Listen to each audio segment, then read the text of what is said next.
আজকে দেখা যায় আমরা কোরআন ও হাদিসের বিভিন্ন আলোচনা শুনে থাকি সোশ্যাল মিডিয়ার মাধ্যমে, মাহফিলে যাওয়ার মাধ্যমে।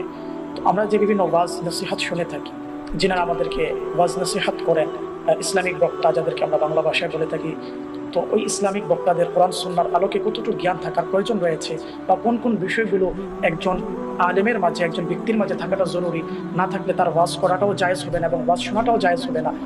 সৈয়দ আলা হযরত রহমাতুল্লাহি আলাইহির কাছে জিজ্ঞাসা করা হয়েছে, একজন ব্যক্তি ওয়াজ করার জন্য কয়টি শর্ত রয়েছে, কোন কোন বিষয়গুলো ইম্পর্টেন্ট, যে বিষয়গুলো তার মাঝে না থাকলে সে ওয়াজ করতে পারবে না।